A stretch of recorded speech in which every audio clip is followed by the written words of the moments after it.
Hey everyone, welcome back to the Empowered Network. We are so glad you chose to join us here today. Listen, guys, our mission is to empower a world of leaders to be the change that they want to see, as well as our vision is to spark worldwide urgency to pursue purpose. Listen, tag a neighbor, tag a friend, tag a coworker, tag a cousin, tag an uncle, tag somebody, let them know that, hey, we are pursuing purpose over here as we strive to be the change. Again, we say welcome, welcome, welcome. Listen, guys, I have a few announcements for you. Announcement number one, Milwaukee, Chicago, and the surrounding areas. Listen, guys, I need you to save the date for September 24th. That's right, September 24th, we'll be having our Q3 Saturday Night Fire.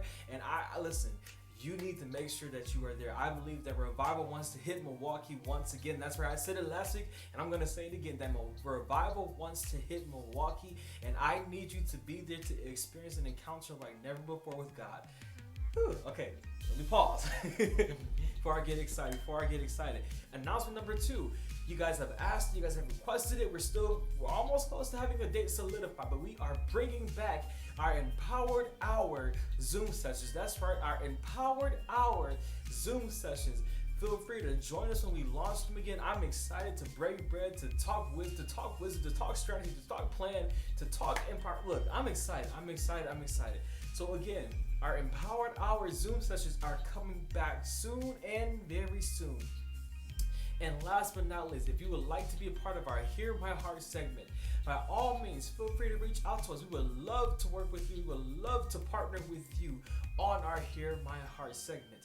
What is Hear My Heart? For some of you guys wondering, well, Hear My Heart segment is a segment in which you literally share your heart with the world on a specific topic. So we'll give you a word, and with that word, you're going to share your heart. You're going to share how you feel in regards to that word, whether it's hope, whether it's whatever it may be.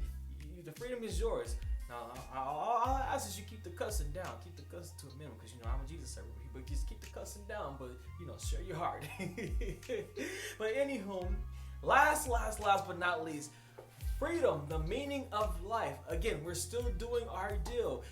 They sell, if 5 people buy, I give 5 away. That's right.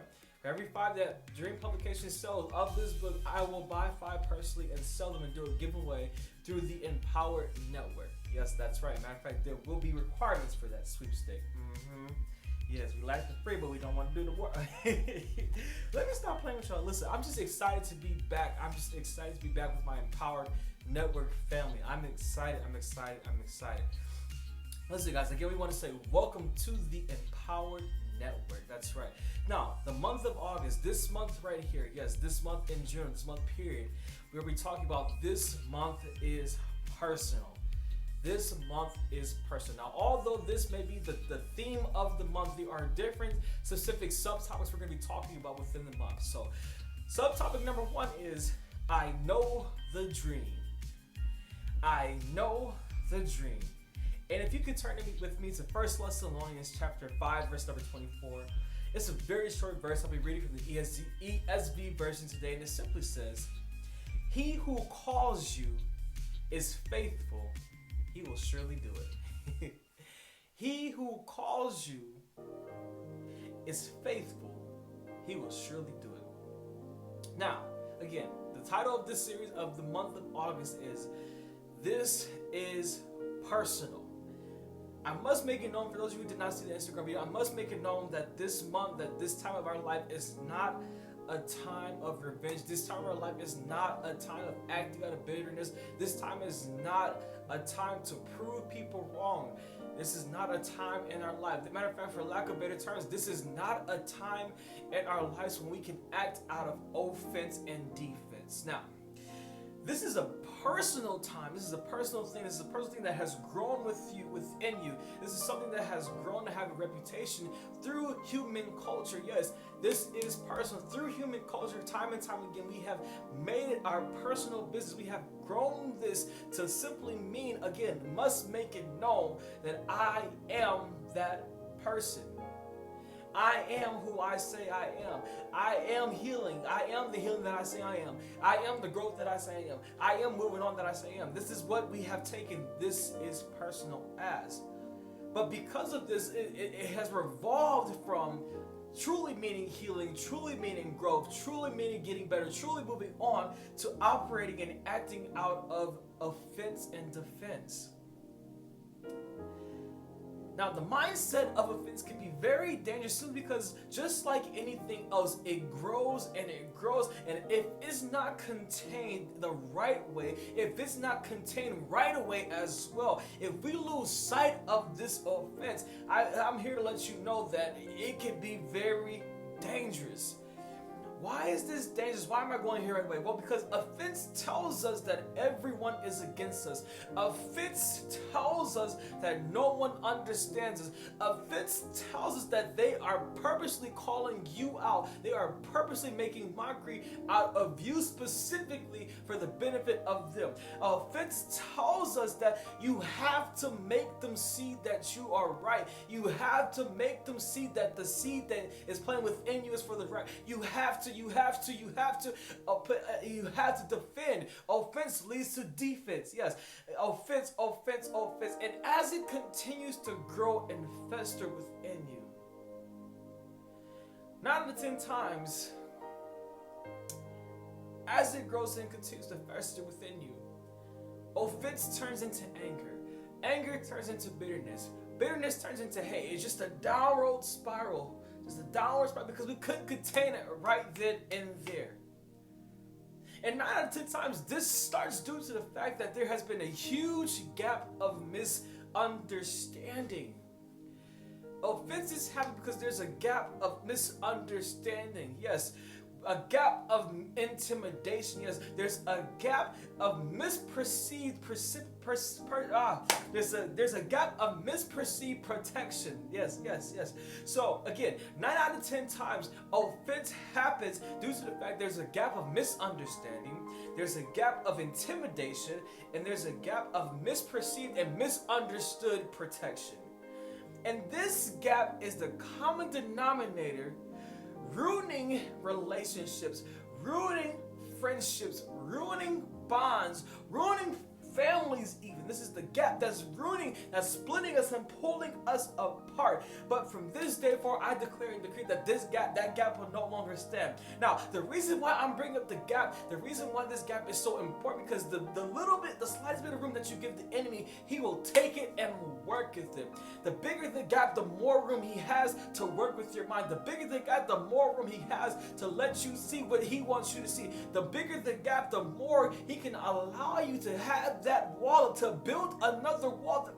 I feel that. The reason why the gap is so dangerous is because it allows the enemy space to camp. It allows the enemy space to build a wall that doesn't belong. No, I can't go into what that wall may be, but you know what that wall is. That wall that causes you to no longer be vulnerable. That wall that causes you to no longer trust. That wall that causes you to feel as if everyone is against you. That wall that causes you to think that what you say and do will be used against you at all times. That wall that makes you think that every event you plan, that every segment you add to your organization, everything that you post, everything that you put out there, it makes you feel as if it has to.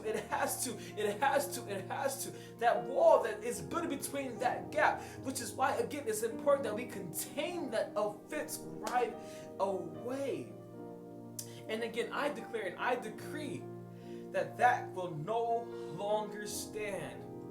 For those of you watching at home, I dare you to comment, that gap will no longer be open. That gap will no longer be open. Now, before I go any further, I want to first start off by offering some words of reassurance. And for those of you taking notes, I want you to write this down. Word number 1, I need you to understand today. I need you to repeat after me. I know the dream. I know the dream. Why is it important that you know the dream? Well, because if you know that you know what the dream is, if you know that you know what your calling and vision is, if you know that you know that no man can sway you, then no man can sway you, no man can have you in a space and place in which you're wavering thoughts and opinion. Because last I checked, my God is not a God of confusion. Word number 2, I want you to write this down. I want you to write down that I am responsible of being a great steward of this dream. I am responsible for being a great steward of this dream. What does that mean? Well, this means that I will do everything in my power to ensure that I am on track. Everything in my power to ensure that growth is happening, to ensure that that this is healthy within my life.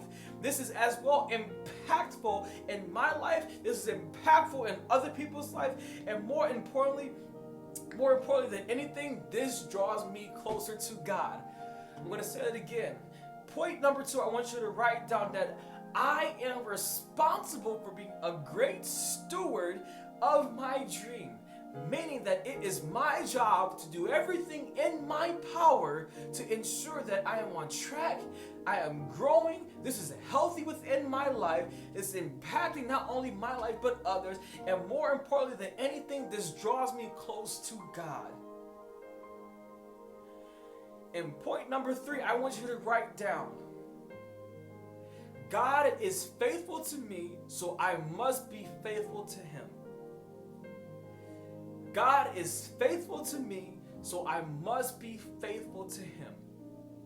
That's self-explanatory within itself. And last but not least, point number 4, I want you to write down, I must close all unnecessary gaps. I must close all unnecessary gaps. I won't go too deep into that, but most times, more often than not, most offenses come from unnecessary miscommunication, unnecessary misunderstanding, things that could just completely be avoided with a simple conversation.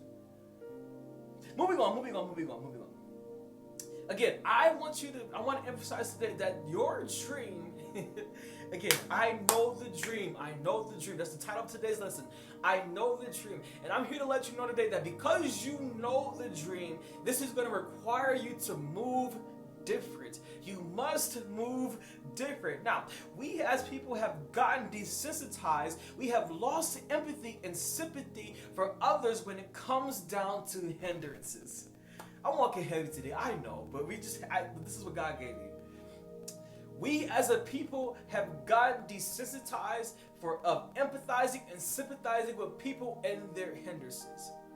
Again, I want to emphasize this again, that you must move differently when it comes to your dream. But the problem I realize is that when it comes to our struggles, when it comes to our tests and trials, we have become completely desensitized to feeling for others. I've noticed that when it's come to challenges, when it's come to curveballs, when it comes to getting ourselves into trouble, everyone tries to come to you and everyone tries to approach you and tell you to do it the way that they did. Everyone tries to tell you that you ain't really going through nothing. Everyone tries to tell you that you just being a baby. Everyone tries to desensitize and try to get you in a space and place to make you feel as if this ain't nothing. But truth be told, it is something, because it's affecting you and your faith and your effort and your mindset and your happiness and your peace and your joy and your long suffering and your gentleness. It's affecting every last one of your fruits. We oftentimes say, yes, I'm telling you something, we must move differently, but I realize that the biggest problem we have right now is that we become desensitized to other people's feelings. We become desensitized to other people's struggles, and we expect them to all push through and plow through and move the same, but you can't when it's affecting every last one of the fruits that's within you. You can't love the same because you're going through. You're hurting on this side. Yeah, your joy is gone. You're down. You have no peace. You have no gentleness. Everything is affected through this test and trial and challenge. So before I go any further, I want to challenge you. I want to challenge you to ask God to give us that level of empathy and sympathy, to resensitize us to other people. Help us to have a heart for other people and their situation, not just us in that moment. Not just us in that moment. And I learned that even as we go, it comes down to defining success. It is oftentimes that during the time of success, it does not long as last as it should. Our success does not last as long as it should. Now, I'm a firm believer of, embracing it and moving forward and moving ahead. But more often than not, we do not enjoy success as long as it should, because we have decided to take the approach of what others have told us, what others have posted or glamorized on how to handle success. So with moving differently with your dream, you determine how you handle success. I made a video recently talking about blueprints and copying. There's a difference. You should follow a blueprint of how to handle, but it's up to you on how you define success. It's up to you on how you define failure. We can no longer afford to measure up to other people, because measuring up is really what's hurting us. Again, your dream requires you to move differently. And I want to take a moment to speak on the word trust. Trust, trust, trust.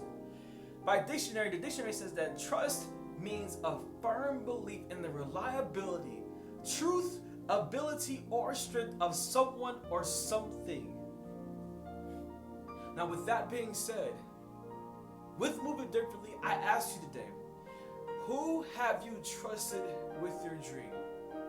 Do you trust your dream? Do you believe in your dream? Do you trust the path that God has put you on?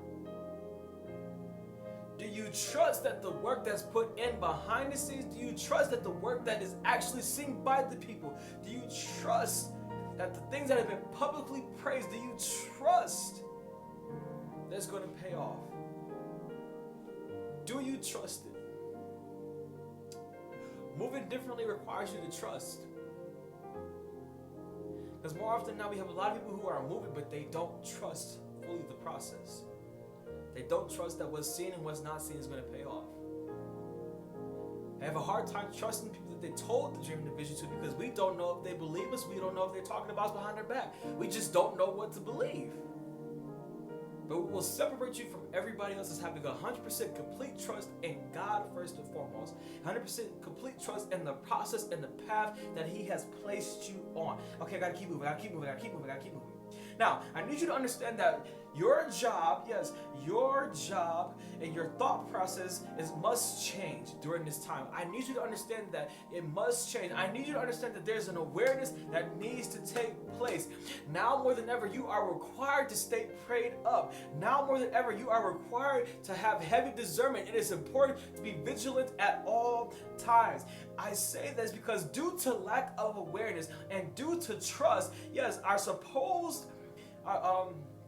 due to lack of awareness and due to lack of trust, what we're supposed to have, we really don't have access to it. Why? Because we have so many people playing with our heads. You have so many people manipulating us. You have so many people pulling at us, telling us what we think we want to hear. And more often than not, it is what we want to hear, but what we want to hear. And they're pulling us away from what we know is right. God told me that we are easily moved in this season. We cannot afford to be easily moved or easily swayed, wavered in this season. So again, I ask you, do you know your dream? Do you know your vision? Do you trust it? I'm reminded of Joseph in this moment. Popular Bible story character that we all know. I'm reminded of Joseph and how Joseph had the initial dreams. And I'm under the firm belief that yes, it may not have been the right season, it may not have been the right time to share the dream, but I know that he was well aware of what it was that God was trying to show him. Although it may not have been the right time by any means, he was well aware of what God was trying to show him. And I say that because fast forward, predicament after predicament, from the pit to slavery, from Potiphar's wife to prison, every predicament that he had the choice to compromise. He had the choice to give up. He had the choice to mope and mourn and be depressed and be angry and be bitter towards his brothers. He had the chance. He had every right to do all of those things. He had the chance to sleep with his boss's wife. He had the chance. But Joseph knew and understood what God showed him the first time. Joseph knew and understood what God showed within the dreams. And it's crazy because even within every test and trial, he still understood the assignment without knowing the big picture at hand. I will say it again. He understood the assignment without knowing the big picture at hand. He didn't know that it would be a famine in the land. He didn't know that his brothers would be coming back to. He didn't know. He didn't know that the dream would come to pass at that point and moment, but he understood the assignment at hand, which was to keep his integrity. But had he acted in the spirit of offense towards his people because they put him through, we probably wouldn't be talking about Joseph right now. I don't lie to you. But the last thing I want to emphasize to you today, the last thing I want to remind you of, that it's going to work out. Listen, I want to let you know that it's going to work out. Plan B, Plan C may very well be viable options. Yes, they very well may be viable options, but I am here today to remind you, I'm here to let you know today that because God is faithful to you, when you make that commitment to be faithful to Him, when you make that commitment, I promise you that the desires of your heart will come to pass. The desire of your heart will be yours. All things will work together. I promise you that by being faithful to Him, your needs will be supplied. You've been swayed long enough. You've been battling long enough. Distracted long enough. Angry long enough. You've been battling in your mind that God, did you give me this dream? Did you give me this vision? Mama said I wouldn't make it. Daddy said I wouldn't make it. Grandma said I wouldn't make it. Friends told me I was crazy. God, did you really give this to me? And keep telling me that I'm thinking too big, think smaller, think local. Ain't nobody ever did that before. Child, you crazy. And it's caused me in my own head to shut down and to operate the spirit of offense. So I have to prove them wrong. Or I give up.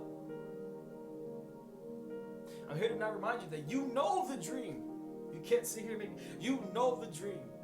You know what God has showed you. But you just don't know if you can fulfill it. You just don't know if you have it in you to keep pushing. You just don't know if you have the strength to move forward.